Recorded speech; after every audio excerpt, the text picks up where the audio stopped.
Hi all, ഞാനിന്നിവിടെ ഉണ്ടാക്കാൻ പോകുന്നത് ഒരു കുട്ടനാടൻ ഫിഷ് കറിയാണ്. അപ്പോൾ ഇത് എങ്ങനെയാണ് തയ്യാറാക്കി എടുക്കുന്നതെന്ന് നമുക്ക് നോക്കാം.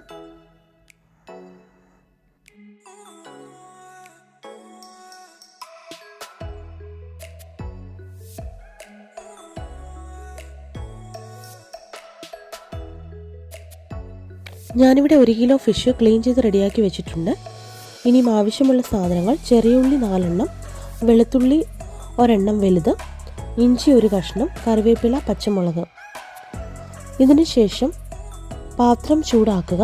അതിനുശേഷം നമ്മൾ ഒരു 2 ടേബിൾ സ്പൂൺ വെളിച്ചെണ്ണ ഒഴിക്കാം. ഇനി ഉലുവ പൊട്ടിച്ചതിന് ശേഷം ഈ പറഞ്ഞ ഇൻഗ്രീഡിയൻസ് എല്ലാം കൂടെ ചേർത്ത് നന്നായിട്ട് വഴറ്റിയെടുക്കുക. ആവശ്യത്തിനുള്ള ഉപ്പും ചേർക്കുക.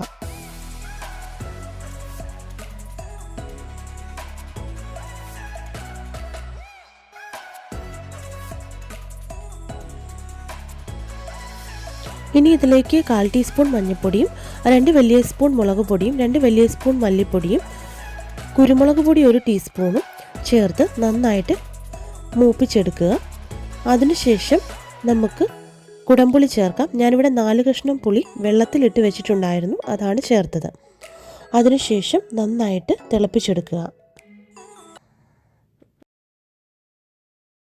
ഇനി നമുക്ക് ആവശ്യത്തിന് വെള്ളം കൂടെ ഒഴിച്ച് നന്നായിട്ട് തിളപ്പിച്ച് റെഡിയാക്കി എടുക്കാം. ഞാനിവിടെ 1 ടേബിൾ സ്പൂൺ കുരുമുളക് പൊടി കൂടെ ചേർത്തിട്ടുണ്ട്. ഇനി നന്നായിട്ട് ഇളക്കി യോജിപ്പിക്കാം. എണ്ണയൊക്കെ തിളച്ച് വരുമ്പോഴേക്കും നമുക്ക് ഇതിലേക്ക് മീൻ കഷ്ണങ്ങൾ ഇട്ട് കൊടുക്കാം.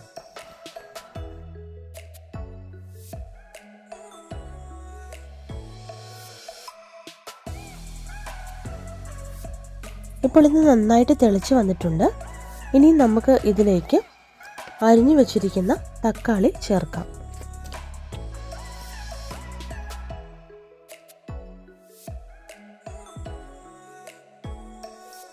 ഞാനിനി ഈ കറിയിലേക്ക് കുറച്ച് തേങ്ങാപ്പാൽ കൂടെ ചേർക്കുന്നുണ്ട്. എന്നിട്ട് നന്നായിട്ട് ചുറ്റിയെടുക്കാം. ഇപ്പം നമ്മുടെ കറി ഏകദേശം റെഡിയായിട്ടുണ്ട്. നമുക്കിനി ഫ്ലെയിം ഓഫ് ചെയ്ത് വെക്കാം. അപ്പം നിങ്ങൾക്ക് എല്ലാവർക്കും ഇന്നത്തെ വീഡിയോ ഇഷ്ടപ്പെടുമെന്ന് വിചാരിക്കുന്നു. ഈ കറി എല്ലാവരും ട്രൈ ചെയ്ത് നോക്കുക, അഭിപ്രായങ്ങൾ പറയുക. Thank you.